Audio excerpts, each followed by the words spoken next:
really difficult to have phones, and last year we had a couple of kids that we allowed to bring. We said no phones if there were a couple of kids, and what happened was they tried to call home in the middle of camp, and there's no service, so their mom got a frantic, broken up phone call from their kid. Oh, the kid wasn't frantic, the mom was frantic because they had tried to call. It's really hard for us to monitor, and it might not be your child that tries to call, but it might be somebody else who uses their phone and tries to call.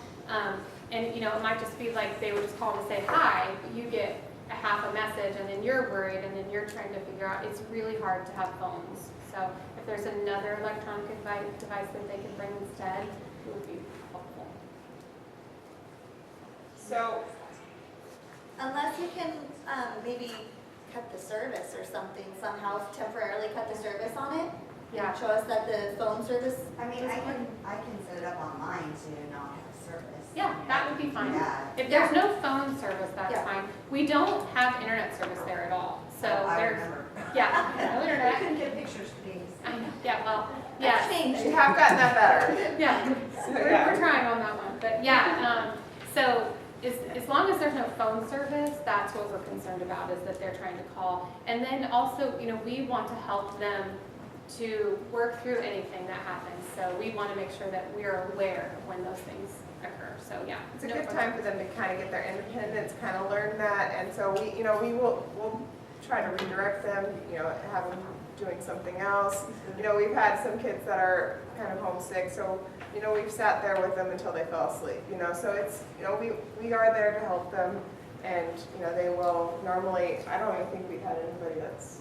They don't usually want to go home, they just sometimes want to say hi to mom, Yeah. so, yeah. Did you have a question, Rita?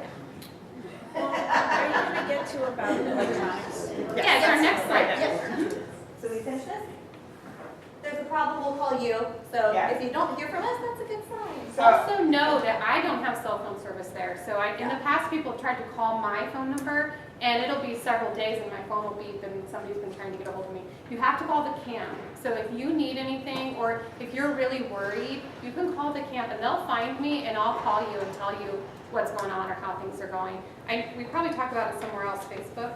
No, it's not. right at the bottom there. Oh, okay. We will be posting pictures on Facebook. Like she said, it's sometimes difficult to get the pictures going. They have internet service, but it's really slow. Dial up. Yeah, it is painful. So actually, my husband is the one. He'll go and sit for hours and get like All day. 10 pictures on Facebook.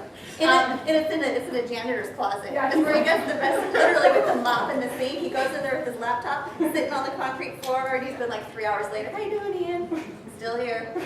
Picture number 9. Yeah. But we'll try our best to get as many up as we can. We know it's comforting for you to be able to see. And it's actually really encouraging for us too. We love it when you comment on the pictures, when you see your kids and we see those comments, and then we run back and we're like, oh, guess what they said on Facebook? And all of our counselors are excited, and they're excited for the kids, and they're excited that you're seeing it. So we like to do that. If you don't, we had a Facebook consent on our application, but it didn't explain very well what we were going to do with it. This is what we're doing with it. So it's a private Facebook account. You have to be friends with us. Don't wait till camp to friend us, because it might take us a couple days before we get it all figured out. So friend us ahead of time, and then you'll be able to see the pictures that are posted there. And so if you don't want that, be sure to let us know. If you do not, I don't remember seeing on anyone's application, I haven't gone back and checked, but I will. But if there's somebody who doesn't want their child's picture posted on Facebook on our account, please make sure that you let us know that. So electronics, there are certain electronic times that we allow them to do their electronics. Normally it's like at siesta in the afternoon when they're back there, they can rest, they can do their electronics. They are all locked in a lockbox at all other times if it's not a time for electronics. So that way we don't have to worry about anybody getting anybody else's electronics. And then they normally will have them, once they're ready to go out for the day, there's a little bit of time that they can do it. So we ask them, have you gotten all ready? Have you gotten sunscreen on? And if they're all ready, then they can do their electronics. All games need to be age appropriate. No rated M for violent. That way, if you don't have problems with other kids seeing it or any of that, we just want it to be all age appropriate. we recommend also that, just like everything else, that you make sure that you put the initials of your child's, on your child's stuff. That way we don't have to worry. If they have the same kind of DS, then we don't have to worry about it getting mixed up. We know whose it is. And like we said, there's no internet reception, so they're not going to be able to do any of the games that are online. And we know that video game time can be a little stressful because, often that's what they love the most. We give lots of warnings. We're very clear with the schedule. The schedule is posted. The kids know, if you get your game right now, you're going to have it until this amount of time. We're going to do a 10-minute warning. We're going to do a 5-minute warning. We're going to do a 1-minute warning, and then we're going to say, okay, and everyone puts them in the box. So, for the most part, this works. Every once in a while, we do have to pull out the contract that your campers sign as a part of their application. This year we had it typed, so hopefully they still understood that they were signing that. They agreed to that, and so sometimes we'll pull out the contract and say, but look, you agreed, you signed, and then, that's as far as it's ever had to go. So generally this is not, you would expect it to be more stressful than it actually is, because we're very clear with the rules from the very beginning, and they know what the expectation is, and they follow it. Yes. So, my son has gone before to camp and never had electronics at camp. So, is this like it's part of the camp curriculum that it's electronics every day? No. And you don't have to have electronics. Yeah, That's some just, kids don't. It's You just can an option. read, but there's just some downtime. Or it's like when everybody's getting ready in the morning, or, after people get ready, they want to, sit around and play their electronics till we're ready to go down for breakfast. just if they're waiting, so like if some of them are showering and they have 15 minutes while the rest of their cabin's getting ready, and if they're all ready to go, they're up sometimes, not all the time, sometimes we'll let them get their DSs or whatever out for a few minutes. There's very limited time, and they know that. Okay. But no, to answer your question, no, not. So the one time we have in our schedule is during our siesta time, which is 2 hours in the afternoon, where they can have access. But we have board games, we have crafts, we have people coming around with different activities to do. But also what we see is the kids, as they are playing games, this is the time for them, they need the downtime to relax and not be overstimulated. And this is actually a pretty social time for them. They're talking and doing the thing they love with somebody else who loves that too, and they're able to sit and talk, and we've got lots of adults, facilitating those conversations and being there with them. Not all the kids, I would say that probably half Yeah. are doing other things during that time. So, but that is a time that's up to the kids to choose what they want to do, what thing mellows them the most, what helps them take a rest so that they're ready to go. This is a long day for them. A lot of them are not used to going from 7 o'clock to 10 o'clock, and so they need some kind of quiet downtime, and that's what we provide in this siesta time. And was an iPad included, like he likes Minecraft? So. They can play Minecraft iPad and as long as iPad. they're not on Wi-Fi. Okay. Yeah.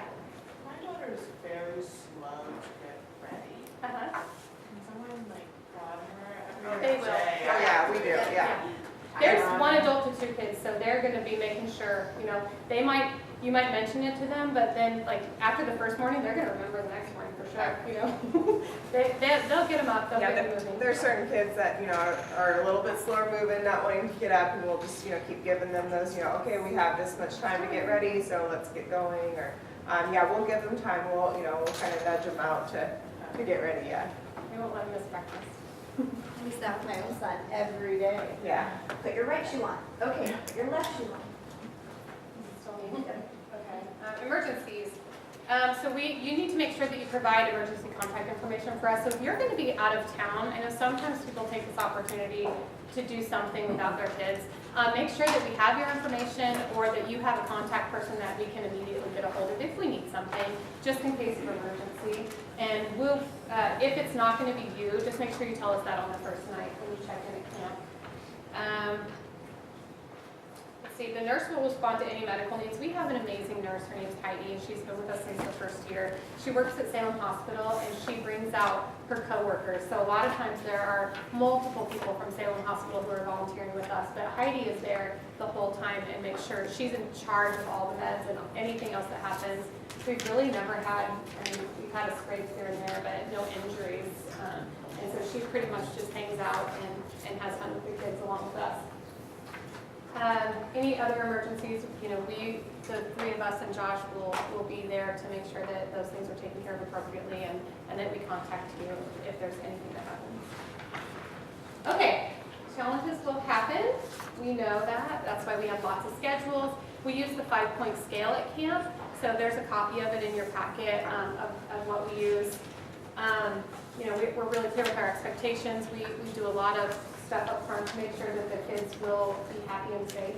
I've already talked about all of that. We're going to have 74 campers this year, which means we'll have at least 40 adults at all times. We also have day volunteers that come out. So on any given day, there might be an extra 10 adults that come during the day to help provide breaks for our counselors. So there's lots of adults. There's always someone there. If your child needs somebody to take them for a walk, or if they're stressed, we can always problem solve with them at any time. We're going to talk about that. Okay. So the one thing I wanted to talk about, I know I asked the teen program parents to come. Things are going to be a little bit different in the yurt village. There are not bathrooms in the yurts.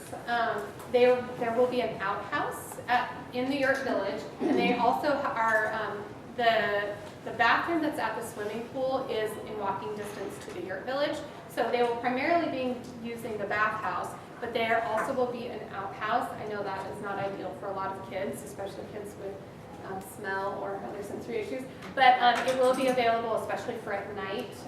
The other cabins all have bathrooms and showers. Everything's right in the cabin. So it will just be the teens that will be different for. That will be different for them. They're not going to do club time, so if they have come in the past and they know how we run our club time, we're going to be reorganizing for the teens the way that they do activities. They're going to do some cooperative kind of team building games, which we don't do in our other program. They're going to have activities to choose from, but it's not going to be the same structure. So as we prepare the specifics of those activities, we'll be sending those out to the teen campers. All but 2 teen campers are returners. So we know all of the campers. If you're a returning camper in the teen program, you will know most all the other campers. There are just 2 new, there's 1 new male camper and 1 new female camper, but everyone else is returning. So it's a great group. And then for those of you first years, for the younger campers who will be doing the clubs, so they're in clubs and they go to the same club every morning. The team program, instead of having clubs, you'll have a couple choices of activities that you can do, and it might be something different. Like one day it's going to be filmmaking with Austin, which is going to be great, and then another day you may have T-shirt printing or just different things like that. So it's not, you're not going to be signing up for a club and you're there the entire week. So for our younger programs, we will be sending out club descriptions, and our clubs are our special interest clubs. So basically, we will set those we kind of look at the interest of the kids, but also take some past experience. We'll definitely have a science club. We'll have a hiking club for geocaching, possibly. We'll have a water club where they'll do fishing, canoeing, swimming. There's a blob at camp for those of you who are new. I should write a picture. Yeah. It's like this giant pillow that sits on the pond, and you jump off a big platform, and it catapults the first person into the water. That's pretty popular. The kids like it. I've done it once, and it was no fun. It's very scary. So much higher than you think you're going to go. But the kids love that. So there's also arts and crafts, drama club. Drama, which is very popular. There's lots of clubs. Yeah, and again, we'll look at the interests of all the campers, and we'll talk about what worked last year, and so it'll always be. And even if your camper went to science club last year, this year's science club can be completely different. They're always different.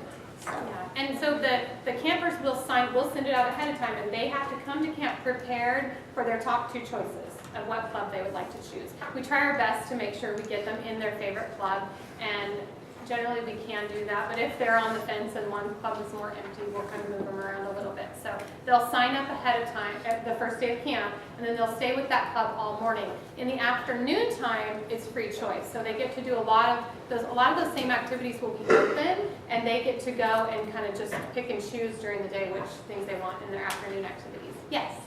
Is there a club for puzzles? Puzzles.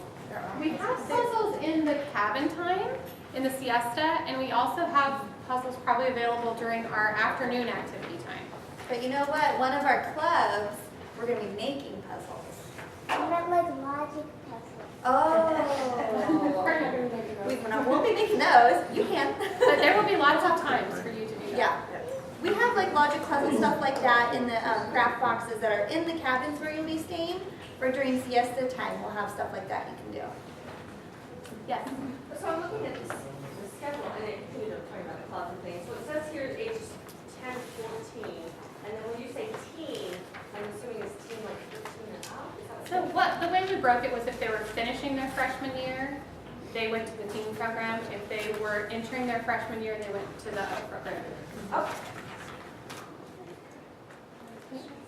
So how far away is the bathroom from the yurts to the, I mean, is it gonna, like in the middle of the night, is it walkable or?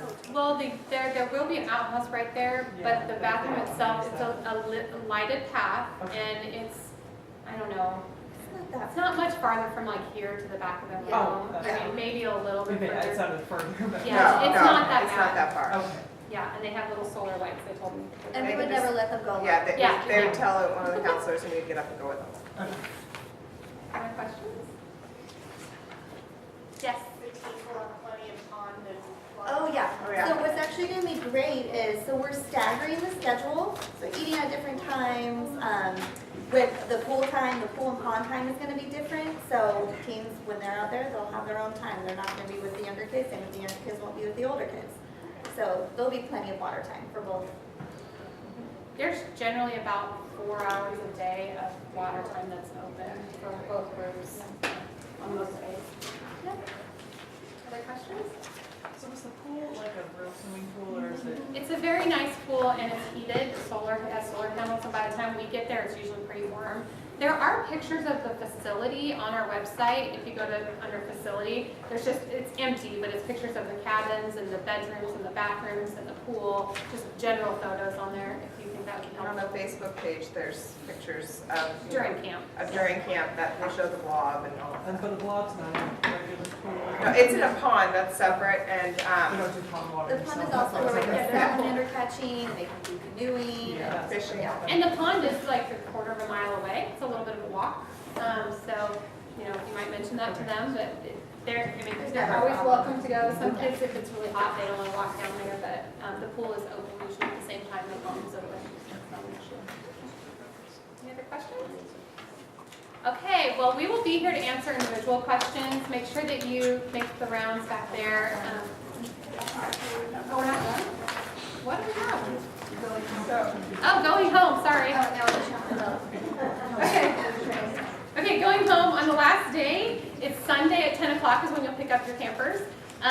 Try to be fairly on time. It's sad for them when everyone else is leaving and they're not. We will not leave them. We will rally and sit with them until you get there. But they still sometimes don't feel, they're going to be so ready to see you. They're going to be tired and they're going to be ready to see you and I'll tell you about they probably won't tell you right away, but we'll tell you about all the cool things that they did at camp. And so try to be on time. If you're early, we could certainly use help. We have to clean the camp, we have to vacuum the chapel, and we have to pack everything that we bring since we rent the facility. So if you arrive early, we will probably ask you if you're willing to help us do a little bit of work at that time. Let's see. They'll receive a list of names and emails of the other campers so that you can keep in touch if they make a friend that you want to get together throughout the year. I know that happens a lot. so there's a list of places nearby to stay if you need. Go ahead.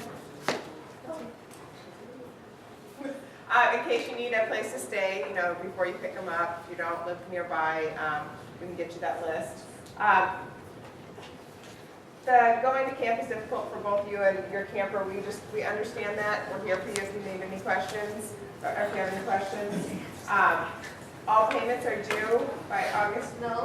By There. July 1st would be very helpful. But if you do need to extend it, you can certainly make a plan with me. But it's helpful for us to be able to plan with what funds we already have and buy supplies. And just like we said before, just make sure you go over it, all of your campers so they're ready and they understand what's going to happen, and it will be really helpful. If you have any questions, contact Misty, day or night. Oh yeah, middle of the night's best. Thanks for that. Okay, next slide. Oh yeah. So we've never met a camper who did not have fun at camp. Honestly, everybody has fun at camp. even kids there have only been a few kids who've gone home, and even they have come back the next year, and they have had fun, they just weren't quite ready. So it's fun, the kids are gonna have fun, and of all the hundreds of kids we've had, it's successful for them. They're gonna love it, and you're gonna love it, and we're gonna love it, hopefully. Okay. Yeah, we'll push them to do activities that they normally don't do. We will push them to be making friends and having conversations. We will help facilitate lots of good social interactions. That's our goal. And we take lots of pictures. Yeah. We get any of the counselors that take pictures during the days, then we get them in the evenings. None of the counselors are allowed to put any of the pictures that have any of the kids in it on their Facebook page or anything like that. We put them on our Facebook page since it is private. But we have lots of pictures, so it's a lot of fun. Okay, well, thank you all. We look forward to meeting and seeing all of you, meeting your kids and seeing all of you on August 13th. So if you have any questions, please feel free to ask. We'll stay here for a while. So, thank you.